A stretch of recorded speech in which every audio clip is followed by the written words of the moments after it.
I don't want to be fat. I don't want to be poor. I don't want to be unhappy. I don't want to not have a house. I don't want to not have a family. Like, everyone knows what they don't want. It's really difficult to actually articulate and put your word to what you do want. And so I would say the first step is to really... Emma is actually a metabolic health coach, athlete, and entrepreneur. In relation to the journey that I've had over the last few years with my health, with losing 20 kilos, Emma has definitely been so hugely pivotal in that journey and such a support. Your brain is just going a million miles an hour all the time. It's speaking to us all the time. And half of the things it's saying are just not even real. Give us some tips to people out there who might be struggling with metabolic dysfunction, hormone irregularity, aging bodies, even stress. A big thing that I've noticed and what I love to be able to contribute is that Cosmic Money, the podcast, the strategy and energetics of seven-figure business. Hello, gorgeous beings. Welcome to today's podcast. I'm your host, Sky Hanley, and I have an amazing human here with you today who I love dearly, who has genuinely helped to transform my life over the last year, absolutely, who is Emma. Emma, I don't even know how to say your last name, to be honest with you. Nedov? Nedov, yeah. Nedov, oh my goodness. How terrible is that? I don't even get the introduction right. Hello, here we are. This is Emma, everyone. Emma is actually a metabolic health coach, athlete, and entrepreneur. The reason that she gets to be the most amazing human here with us today, having an awesome chat on our podcast, is because she, in fact, is actually one of my current mentors in relation to my health. And I recently did another podcast. If you haven't watched it, go back and watch it, in relation to the journey that I've had over the last few years with my health, with losing 20 kilos and things like that. And Emma has definitely been so hugely pivotal in that journey and such a support. So hello, my love. How are you? I'm good. Oh my gosh. Firstly, thank you. That means well just to hear you say and for you to allow me to contribute to that as well. So I'm so happy. And like we sort of said before we started recording, it's like so insane to see you and you look so well and it's great. There's been a lot of comments lately, people saying you're looking very well and very healthy and those cheekbones and things. Yes, it's amazing. Look, so I have full disclosure, I love giving context to people and my journey with them. And so I don't know if I've ever said this to you very directly, but it's definitely something I knew and originally thought and all the different things. So you just breathe for a second.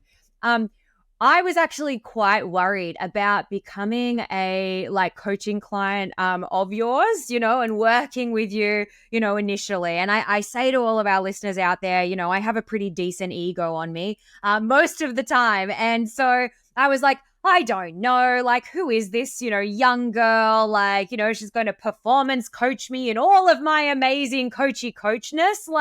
What is it that I'm going to learn from her, And so I was a little bit standoffish probably in the beginning as I swallowed my own pride, because even though for me, I have those ego moments and stuff like that, I'm actually still really open to the process and to mentorship and to trusting even the universe that something amazing is going to come of wherever I've been placed, and so that has been, that probably didn't last all that long, to be honest with you. And once I was, in your realm and, us chatting and really being able to not only hear your amazing intelligence, but your genuine heart as well. And that kind of combination is definitely very diffusing to this, this coachy ego over here.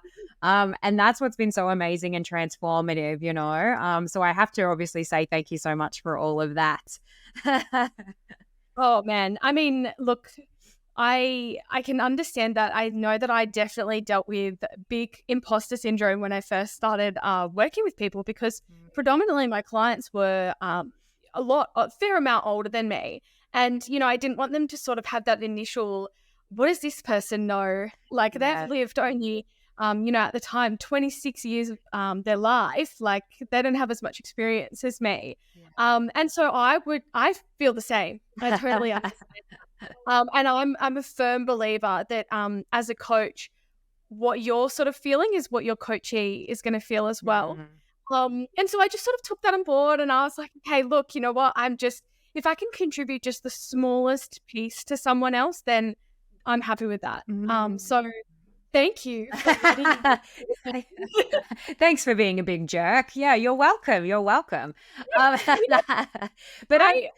yes, I really truly think that if that hadn't been the case, we wouldn't be where we are now. Like if you had come into it like, walls down, fully trusting me in the beginning, I don't think that we would have had the transformation that we've had, in all honesty. Yes. And I spoke about that in the other podcast, where I was really sharing about the last year and the lessons from, losing 20 kilograms of weight and obviously, relating that back to, the context of business and life and all those different things. And, I love what you said actually as well about, that it's like I always say that, we borrow each other's belief kind of thing. And so it was your belief and your certainty, on the flip side of that, instead of, the imposter syndrome and feeling like out of whack or whatever else, like it was actually your belief in me and it was your certainty in the protocol and, your reassurance that really, got me there. So my question then for you is like, who are you? Why are you the person here having this conversation with us today, and what's taken you, on your life journey? Because you're a very impressive human overall, and I'd love for you to share, that with everyone. Oh, well, thank you. Okay, well, it's funny actually. I finished a training session, and I'll get into that in a sec. And I came home and I said to my boyfriend, we had some other girls in the gym training.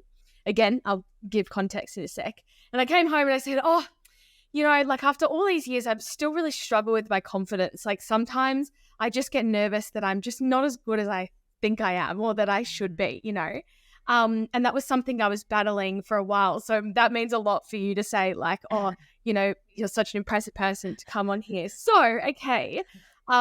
A bit about me. Basically, I represented Australia as an elite artistic gymnast for over 10 years, but I've been doing the sport for 21 years. I finished up in about 2020. Basically, I have won a World Cup gold medal. I've represented Australia at 3 World Championships. I started traveling for Australia when I was about 13 years old. And then I was en route for 2020 Olympic Games when COVID happened. It wasn't just my career that sort of got thrown all over the place, but I made the decision to finish up the sport.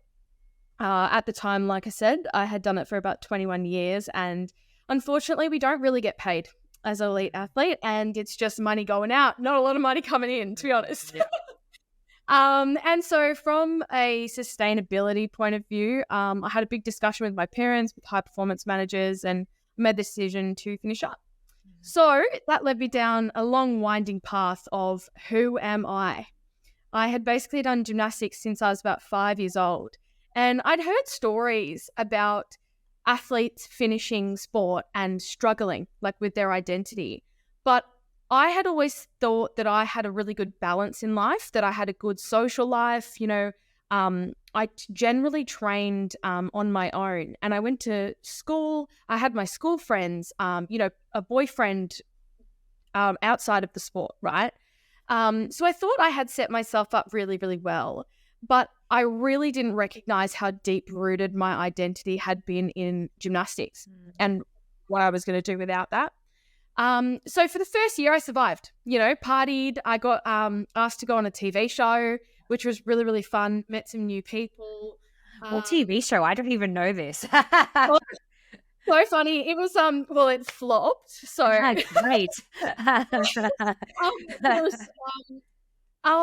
was called Ultimate Tag, and it was on Channel 7. Okay. And it was basically a game of tip. So you had, apparently there's a sport, like a proper sport called World Tag, where you have two players and you're running around trying to verse each other and tip each other, and you've got obstacles in the way. Yeah. So it's kind of like a acrobatic running game. Yeah. Yeah, it sounds I think it's a little bit parkour. Is it that one? I feel like I've seen that. Yes. Yeah, the Yes, obstacles. Yeah, it looks extreme. It's amazing. I met so many parkour athletes while I did this TV show. Yeah. But let me tell you, that was the best month of my life recording that show. So much fun. I didn't even care that it didn't work out. Yeah. Anyway, then I finished that up and I was like, okay, well, I should probably get a job, like figure out what I'm going to do with my life. So I got a job just as a receptionist at a, it's called a Laporte space, sort of like a luxury event space, blah, blah, blah. And that's when I then started noticing that I was gaining weight. And I was like, well, this is weird. Of course, I had stopped training. Towards the end of my career, I was only training maybe like 16 hours a week, but I didn't recognize at the time the difference that would make. I also decided to go vegan. And I had no nutritional understanding whatsoever. Like coming from a sport like gymnastics, we are basically just told you have to stay really, really skinny, and I don't care how you do that. Wow. Yeah, like I had old school Chinese coaches all throughout my career. And so if you gain weight, oh, well, you're drinking too much water, obviously, at training. Do you know what I mean? Like, yeah. So I went vegan basically for animal rights. Yeah. But I did not do it in a healthy way, and I had already started gaining weight because I just wasn't training. You can't really replicate that amount of training outside of gymnastics, right? Yeah. I know when you say I wasn't really training that much, I was only training 16 hours. That would make most people sweat and fall off their chairs right now, being like, oh my God, fucking training. Or like, and I love that every time you say gym, my gym brain, but as in like, going and lifting heavy shit up and putting it down again, like my gym brain always has to like, convert it into gymnastics as well. My strength and conditioning coach does that a lot too anyway. But so cut a long story short, basically within about 6 to 7 months, I'd gained about 15 kilos. And so, my little tiny size 6 wardrobe, all of a sudden I couldn't fit into any of it. Huge crisis for me, because not only was I already struggling with like an identity shift, I now no longer looked like Emma, really. Yeah. And I was embarrassed. I was really, really embarrassed. I was ashamed. I did not want to go outside. Fortunately for me, it was lockdown. So that served a really good purpose for me because I just quite frankly hid away. I didn't want anyone to see me. However, I did go to some doctors. They eventually, after 3-4 months, told me that I was insulin resistant. My naturopath put me in touch with Dean Kilby, who's founder of Simplr Health. And I called him up straight away from the car and I said, you have to help me. Like literally, that's what I said. And so he explained to me what the protocol was. I started the following week and within 10 weeks, I'd lost 13 kilos. Yeah. So I just, for me, it was like, okay, this is the solution to my problem. I will do whatever you say. And I saw such an incredible benefit from that. At the time, though, I didn't quite deal with the identity shift. And I didn't realize that even though when I was even when I'd lost the weight, I still, A, didn't look like an elite gymnast anymore. And B, I still hadn't quite figured out who I was. So that's when Dean kind of took me under his wing. He said, I'd love for you to work with me. Is nutrition, is this something that you're interested in? And given how much I had learned about my physiology and nutrition, I was like, absolutely, I would love to do this. New career focus for me. So he started taking me on, teaching me how to be a coach. And that's when I started recognizing that I could apply the lessons I had learned in gymnastics to basically all of this, right? And then, so that led down the road to essentially working in that space, completing nutrition courses, all that type of jazz. And now I've been working there for about 2 and a bit years. Yeah. So, and then recently, as you know, about 3 months ago, I made the decision to go back to elite gymnastics, and I'll be trialing for the Olympics in May. Oh yeah, as you do. I'll just, I was an elite athlete and now I'm just trialing for the Olympics in like 2 months. Like, yeah. And I mean, what a turnaround. I actually want to ask you about that. You bring up a really amazing point that because I could imagine that now stepping back into gymnastics, there is this portion of you that is again tied into, an identity that has been very comfortable for you for your entire life. Do you feel as if you're stepping into it now, though, like with a completely different mindset, like who Emma is outside of gymnastics? And so even though you're Emma who is doing gymnastics again, and hopefully becoming an Olympic athlete, yay! Do you feel more like grounded and more certain about yourself and in yourself now? Absolutely. Yeah. Look, I've it's no new thing for an elite athlete to finish sport and then come back because they haven't been able to find themselves. I was very conscious of that and I didn't want to ever do that. It was funny when I called Dean and told him, because I obviously it's going to interrupt a lot of the stuff that I'm doing, and so I called him and I said, hey, just letting you know, I think that I want to go back to gymnastics and I want to train for the Olympic Games. This is like 3 months ago. Yeah. And he goes, I knew you weren't complete with this. Damn it. I was like, no, I am complete with this. I think this is a new chapter for me. Yeah. It's like a new journey. Yeah. And that's exactly what it was. And you're absolutely right. I look back on my 21 years in the sport and I see the little pieces in my belief systems, in the team I had around me, in the way that I handled my everyday habits, in the way that I viewed gymnastics, and it's very, very different to how I view it now. It was almost more of like a habit. It was my identity. It was who I was to just be a gymnast, right? This time around, I'm me, right? Whatever I sort of say I am. Yeah. I'm basically given the opportunity to be able to produce some incredible results for our country. Yeah. And that's where I was like, you know what? Like, I can actually do this time. And so that was sort of the very different shift. It wasn't that my identity is now deep rooted in gymnastics. If anything, it's the complete opposite. Yeah. Most of the people that I know are like, oh, I didn't know you were actually that good at gymnastics. Oh God. Thanks. Great. What would you say then? I love this. And I know you have so much wisdom. So I want to make sure, that we actually get to share some of that amazing wisdom. What would you say to people out there? Because struggling with identity shifts, like very much like business and life, like relationships, like, giving up of something. Like I was once an actor and then I wasn't, I did that for 20 plus years of my life and then had to go, oh my gosh, like what's beyond that? What else is available to me and things.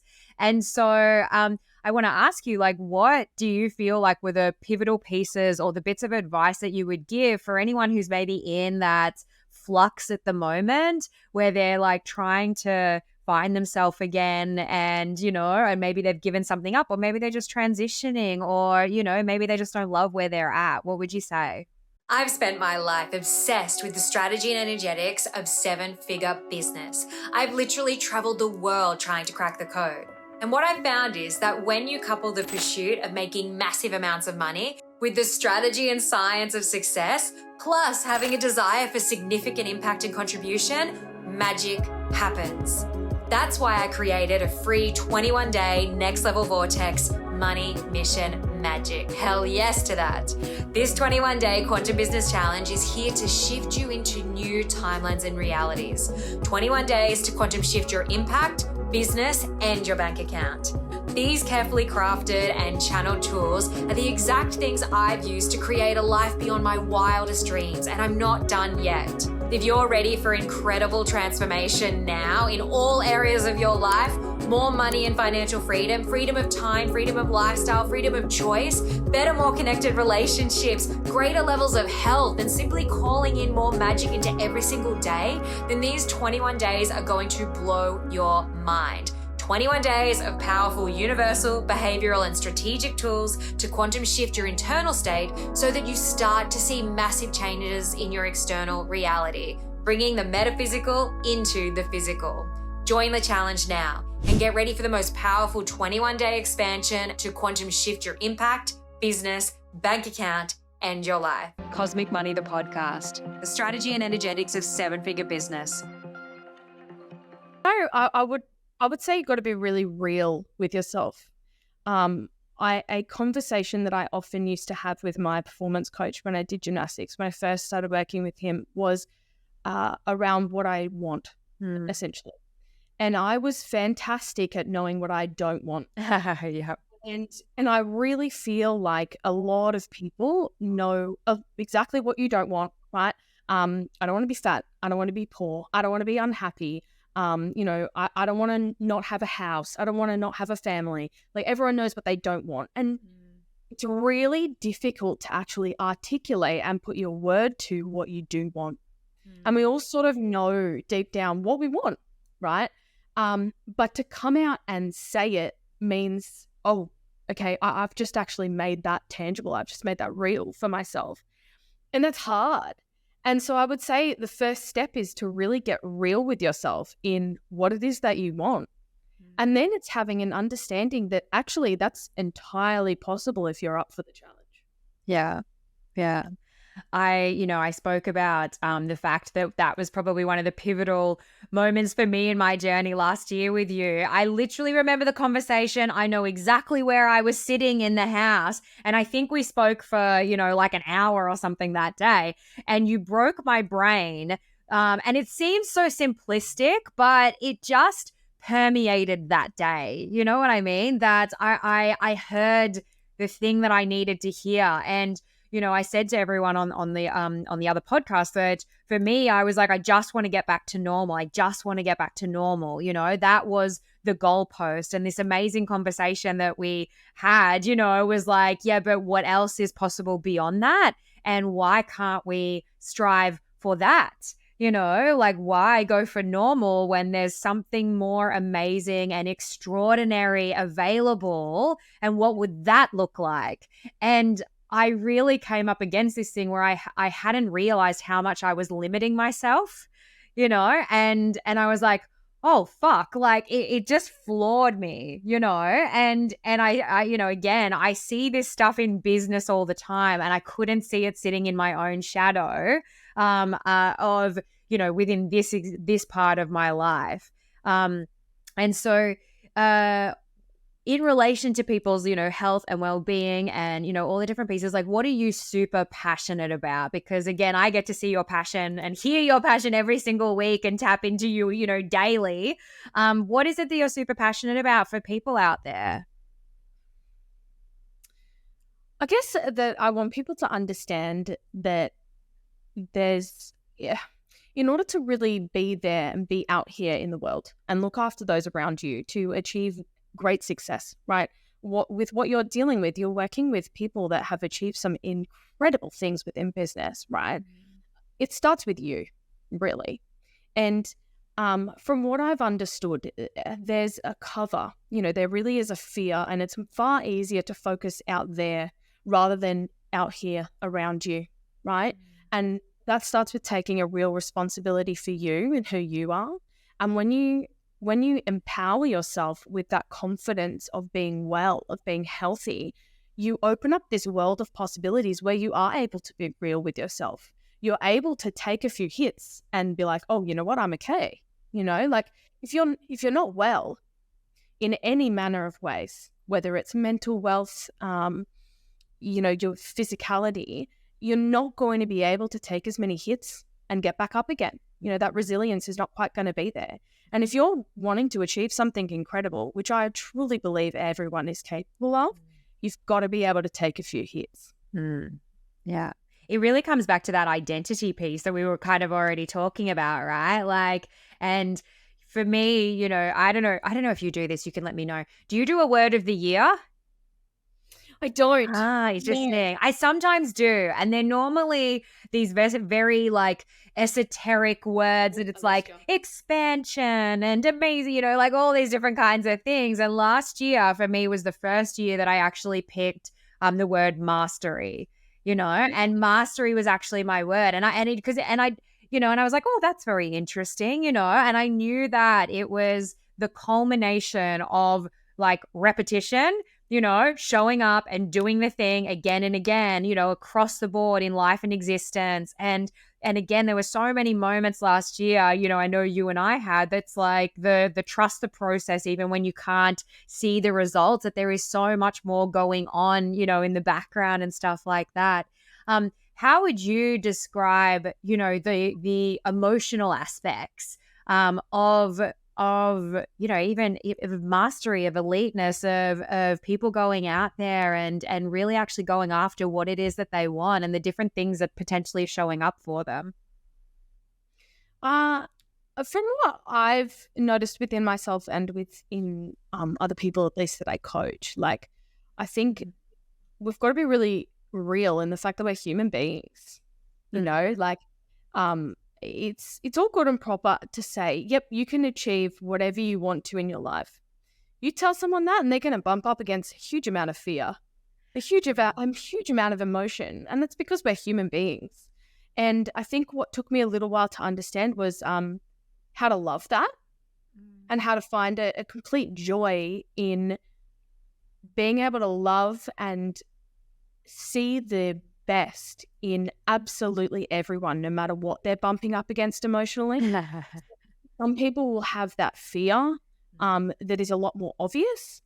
Some people, not so much. Maybe they don't have that fear, and instead they have limiting beliefs, right? Like that's a big thing that I see within myself and within others. And I think what's important is that that's okay.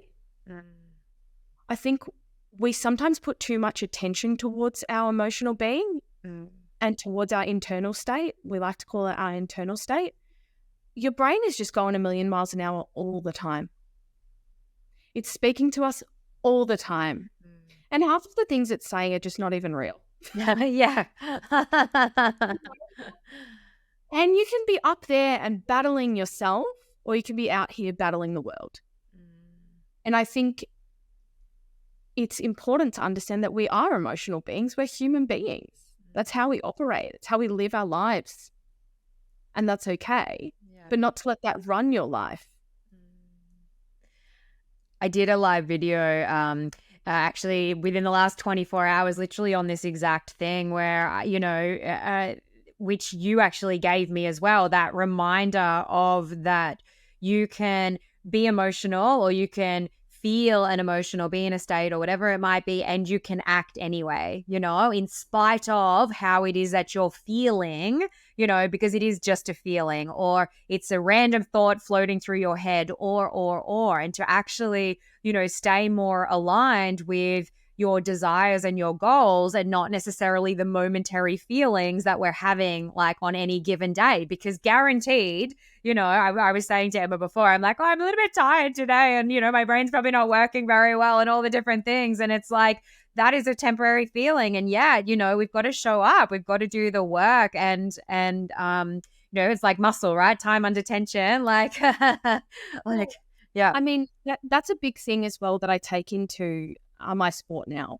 The first time around, I was extremely emotional. I remember when I first met my sports and performance mind coach, his work was in trying to get me to be a more logical thinker, because I was far too emotional. How my training session or how my competition went was based around how I felt. Now that, as an elite athlete, is not reliable.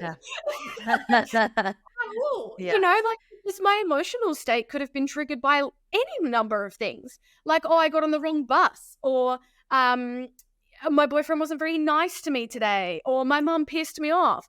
There was too many variables that would contribute to my emotional state, which is what? Then going to contribute to my performance? That's ridiculous, right? Because you don't see your performance and your emotional state going hand in hand, really, right? now that I'm back in training, a big thing that I've noticed is how I handle training around my menstrual cycle, because I'm not on any contraceptive pill, anything like that anymore. Yeah. Whereas back in the day I was. Now I know better, and that's so not good. Yeah, that's another conversation we should come back and have. I agree. Yes. Don't do it, everyone. Yeah. Well, a big thing I've noticed is my moods and how I feel, right? And it's very real. It's very, very, very normal and okay. Sometimes, pre-menstrual, I'll be weak in the gym. I'll be a little bit weaker. Yeah. When I'm actually on my period, sorry, TMI for some people, like, I'm a grouch. It's like pulling nails getting me into the gym. But that's okay because I have an awareness around that. And I've got an intention and I've got a plan and I've got like exactly what I'm heading towards. So for my emotional state to derail me, sorry, that's not good enough. Yeah.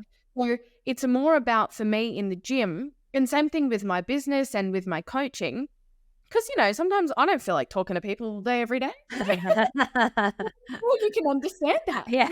But it's about almost being bigger than you and really understanding that, okay, in this moment right now, I'm not feeling amazing. But if I wake up tomorrow morning and I've still done my job today, I'm going to be super proud of myself. And so it's kind of like a catch-22. The next day you'll be more empowered, you'll have a bit more confidence within yourself, and you can pat yourself on the back because you've done your job. And I think as well, like, you've held your word, and I think that's super important, like within, our own minds, right? Because it's self-trust. And so if we're showing up and doing the things that we said we were going to do in honor of whatever that is, it's like, this is actually truly self-trust. And, I could sit here and preach it for the sake of business, like all day long, because I completely agree. It's like, you've got to be able to get up and do the things that you need to do, because it can't rely on, so many variables, like, maybe write in a little bit of wiggle room into your business so that, like, when variables arise, like, when you've got your period, you can lay down all day. It's fine. and that's the thing as well. And that's where I said it is so important to recognize the emotional state, to recognize your internal state and what's going on, but have a clear understanding of where that lies. Yeah. It plays a role. I genuinely believe in intuition and gut feelings and things like that. But they play a role, and have a real understanding of, all right, well, what am I still capable of? And odds are something that I definitely hold myself to now, whether it's in training or in live. When I feel as though I'm not capable of doing something, I probably am capable of doing 50% more than what I think I can. Yeah. So I push that 50% more. And then it's like, oh, actually, I'm actually feeling okay now. I can do more. Yeah. But then having an understanding that, okay, there's sometimes when my tank's completely empty and recovery plays a vital role. As an elite athlete, recovery is as important as training. So why would it be any different for any other industry? Yeah. Now, I know as an elite athlete who plays soccer every single week, mixed social, which is the lowest grade. You're welcome, everyone. And so, but it's funny because I, recently we were also talking in another podcast about being the observer. And I really love being that observer, and taking that step back, even when you're in an emotion or even when you're in a state or this or that, whatever's going on. And so when I go to play soccer myself, some of those games where I literally think is going to be the worst game, and I know I'm tired and I've made up all these stories and my brain's going blah, blah, blah. They're often like the best fucking games ever. Like, whatever just kicks in and then you get the fucking job done, and yes, of course, it could be elite athlete or basic athlete over here, or like, I don't think I can say athlete, or business or life or relationships or health. Like, yeah. And it's across the board. Yeah, well, that was what I was going to say. I think a big thing that I've noticed and what I love to be able to contribute is that a lot of the things that I've learned throughout gymnastics, I took into when I started my business. I took into relationships with people, and that's what I try to support and contribute to the people that I work with. That's so. talking about health, because everyone knows my health journey now, and and again, so many likenesses with with what you were saying, like hormone irregularities and dysfunction, and going vegan, and all this sort of stuff. And you and I had that conversation actually in the very beginning, because I think that we're both, let me just speak for you for a second, see if I'm right. Like, I think we're like neither of us against like a vegan lifestyle by any means. And to be honest with you, for everyone out there, I think I said, it's actually my preferred way to be. I really enjoy that way of, living and eating, but my body required something different of me, and so, having to make that choice, like to change and adapt depending on what it was that I actually needed to be at peak performance, like whatever, / my best health, / lose weight or whatever, right? Like, it required something different of me, and so look, we haven't really spoken about what protocol is and what it's all about and what, why it's good and what it actually does. Like, do you want to explain a little bit and give us some top tips to people out there who might be struggling with metabolic dysfunction, hormone irregularity, their body not doing what they wanted it to do, aging bodies, even, again, I said for me, stress. Like, stress was probably the biggest contributor to, what was going on for me metabolically and why I needed to shift. What would you say to everyone? Gorgeous being. It is truly my honor to have you here joining me on this co-created adventure through the strategy and energetics of seven-figure business. However it is that you landed here, whether we know each other personally or professionally, whether a friend shared this podcast with you as they thought you might get something out of it, or whether you stumbled across me by sheer accident or divine intervention, I want to thank you for being here, and I want to ask you a little favor. It is my joy to do what it is that I do every single day. And so if you have received anything here, a piece of magic, a strategy, a mindset shift, something that has transformed you in some way, I ask that you share this podcast with others so that together we can transform the world for the better. One business, one human, one frequency, and one podcast at a time. Cosmic Money, the podcast. The strategy and energetics of seven-figure business. I would say, okay, back to sort of what I said before, you got to get real with yourself, firstly. I think also that takes a lot of courage. Secondly, there's nothing that you need to fix. I think that we get tied up in thinking that there's something wrong with us. Like, I think we had this conversation once where there's actually nothing wrong with you. This is just how your body is responding to the environment it's been put into. And at the moment, even myself as an elite athlete, like, we'd have nutritionists come and go, dietitians come and go. Did I retain any of that knowledge? No, because I wasn't listening, right? Like, I just didn't care at the time. I didn't think it was important. As we get older, things catch up, right? And we are not necessarily placed in a world right now where we're taught what's nutritionally good for you. And I say that lightly because good things, bad things, look, whatever, varies from person to person. The vegan lifestyle wasn't good for me because I did it wrong. I did not provide my body with protein. All I basically did was drink alcohol and eat the gnocchi Napolitana, which is straight carbs and sugar. Yeah. Let's be clear, I did vegan right. I was a good girl. Like, yeah. However, yeah. That was not it for me. Yeah. And so what I have learned from then is, okay, things like protein, super duper important. When we're putting someone through protocol, which is essentially a metabolic reset and a hormonal imbalance, as you know, it's, yes, there are things that you can eat and things that you cannot eat for purposes, right? Now, what you have to maintain as a person that's not doing exercise, because exercise is not recommended on phase 1, is protein. Because your muscles play such a key role in aging, in anti-aging, and in how your metabolism functions, right? And as we get older, our muscle mass actually decreases. And what's going to build your muscles? Protein. So I would say that's a key takeaway. Make sure, like, 4 times a day minimum, that you're getting a good source of protein, because there's so many different ones out there. Lentils are not the best way. Yeah. They're not the best way. They're way higher in carb than they are protein. Yeah. And then, look, with the protocol, for example, it is really and truly designed clinically to support those that have had struggles, whether it's autoimmune diseases, thyroid problems, hormonal problems. Weight gain is simply just a byproduct of something not quite firing well. And so the way protocol's been designed is I like to visualize it as you're polishing off your organs. Like you're just sort of getting your body back to a state of well-being that you can now progress and create for yourself a new normal. I think what you said before about when you started, you wanted to go back to normal.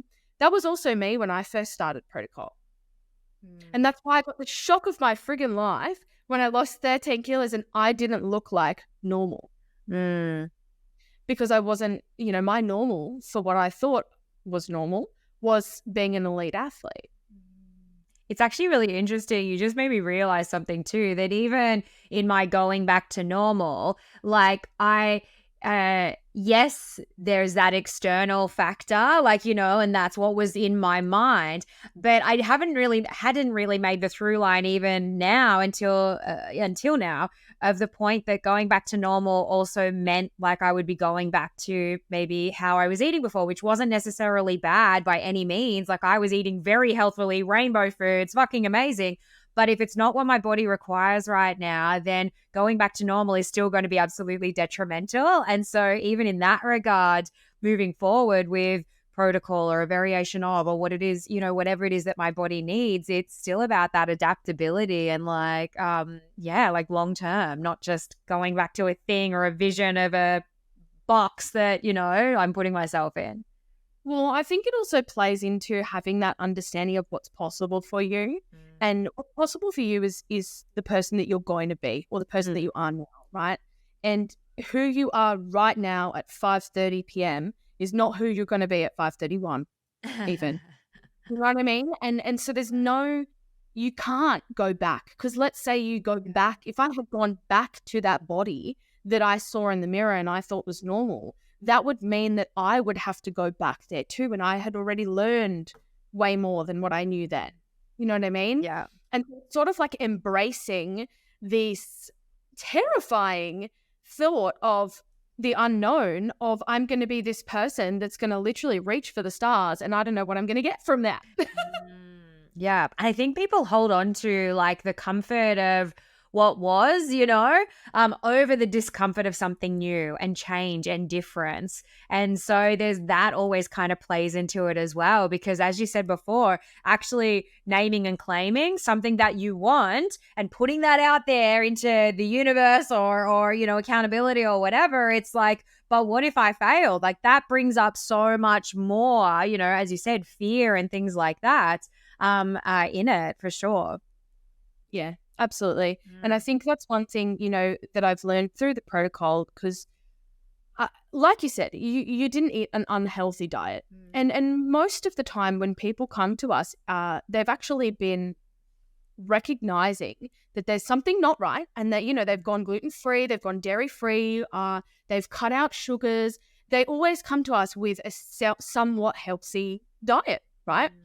The problem is, right, you can't get your body to, this level and then be a healthy person and be like, expect your body to go back down here when you're just doing this, right? You're maintaining. What the protocol does is it gets you back down to baseline. And then you can operate in a healthy lifestyle way. It's sort of that, there's a little bit I find, or that I believe, is also a bit of a forgiveness for yourself for not knowing better. How could you know? Yeah.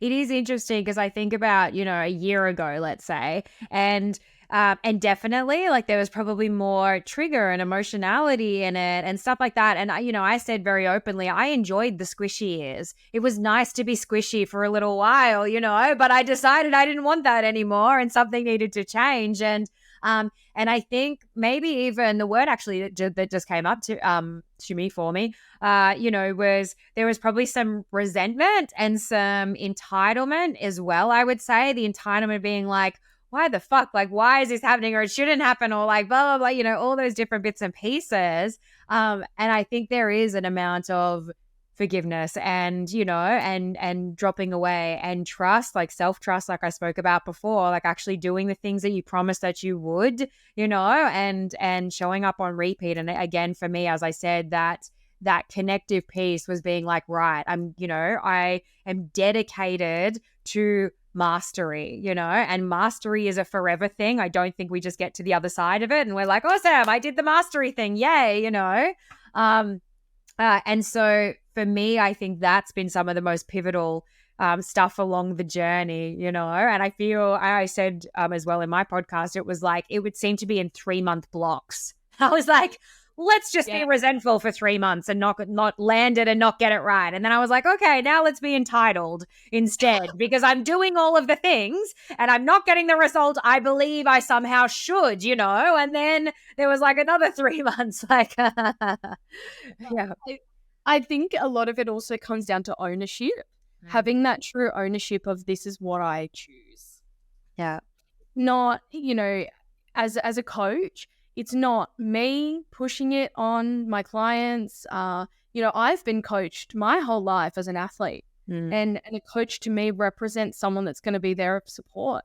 And I think that's what drew me towards this role, was, like I sort of said before, having that true love for people and that love and understanding that everyone can achieve greatness if they're willing to. And then for those that own it and that come to us and are like, yeah, I want to get well, it doesn't just happen within their weight.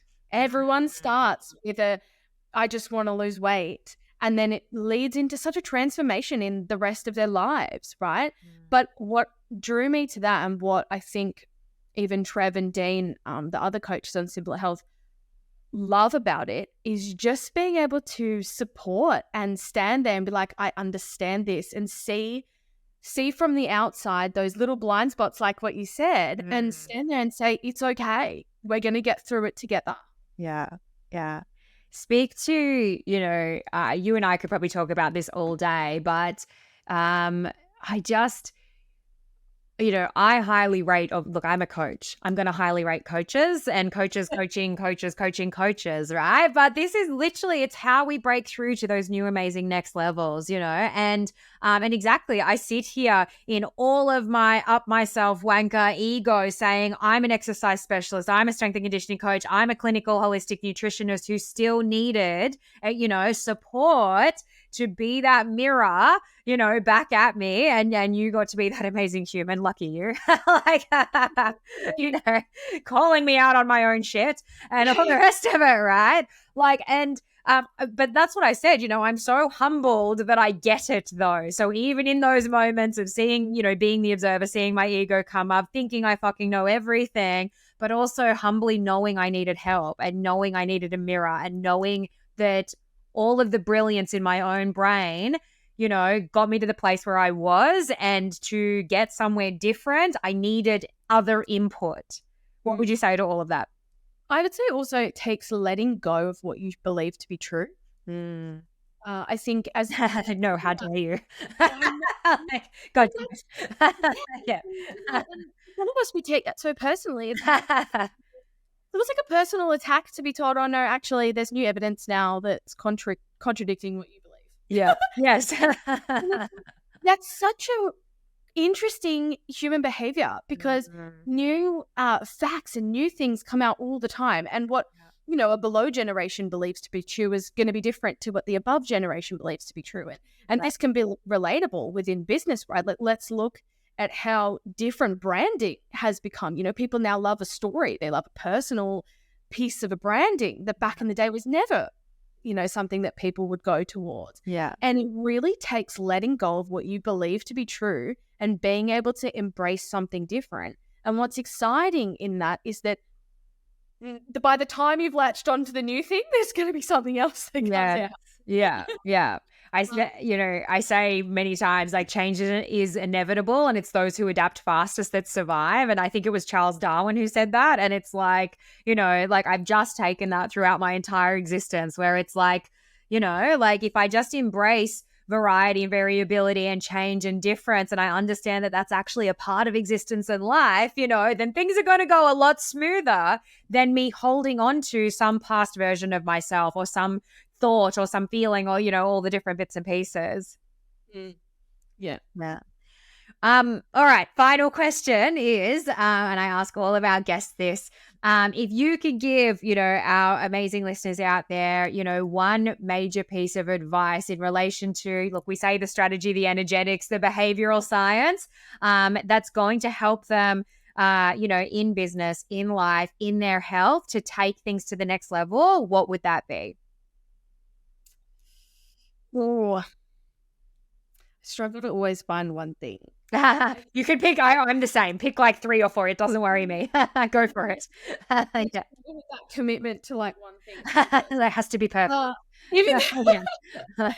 But I do feel as though it is a combination of those things. Like I sort of said, having an ability to be real with yourself, having that sort of toughness, but also that real love for you. I think having an understanding that the life out here starts with you.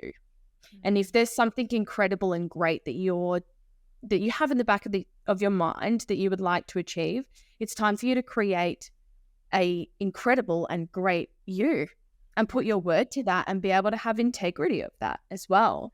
That's something that I hold very dear to me now. And like you said, with picking a word for the year, find for yourself a word for who you are. And as we sort of touched on in the beginning with identity, that was really freeing for me to understand that you are your word. Whatever you say you are is who you are. Having the courage to do that. So it's quite long-winded, but amazing. Thank you so much, lovely lady. I'm so excited to have you here and sharing your pearls of wisdom. As I said, I'm lucky enough to be able to tap into you on a daily, weekly, like any given moment basis, unless you're at the gym. So how can people find you and sort of follow along with your story? I actually already have this like quiet little addiction to gymnastic reels anyway, even before you. I just love watching people do like amazing gymnastic reels and things. So how can people come and cheer you on? Oh, well, look, I mean, I'm on all of the social media platforms. I actually, funnily enough, hadn't announced that I was training for the Olympics or to my like social media, just to the people that know me. But I'm about to start going to competitions and stuff in the next few months. So, yeah, look, I'm on Instagram, Facebook, all of that jazz. And I guess the exciting thing as well is, my goodness, I would not be able to do gymnastics if I didn't know all of the stuff that I've learned through Simplr Health and with nutrition. Oh, my gosh, because I'm 27 and that's like actually old for gymnastics. So look, all on my social media, I guess through you as well. No, that's it. Reach out. I'll point you in the direction. And if you need help with a metabolic reset, oh my gosh, I can't, I couldn't recommend Simplr Health and, Emma's amazing help more. Yeah. Well, and I just wanted to say as well that I think what I love so much about what I do is being able to connect with people like you who are so incredibly powerful and successful within your field and constantly striving for more success. And that rubs off on me. Like I said, I think when it's a relationship between 2, 3, 4, however many people, you get that sort of bounce back vibe from one another. And I'm very, very lucky to have you as my client. I'm blessed. I'm so big on put yourself in environments that are going to hold you to a higher standard. And so I can't say thank you enough for being that higher standard for me and for breaking through, my amazing ego and all of those, my Scorpio exterior, like exoskeleton. Persistent, I'll tell you what. Yes, persistent indeed. Yeah. Because exactly, like I wouldn't have the success and the transformation, and it's so humbling. not only to see it in myself, but to have people reaching out, you know, who are saying, you know, we can see that transformation within you as well. And it's like I, you know, I have you to thank. So amazing. Thanks.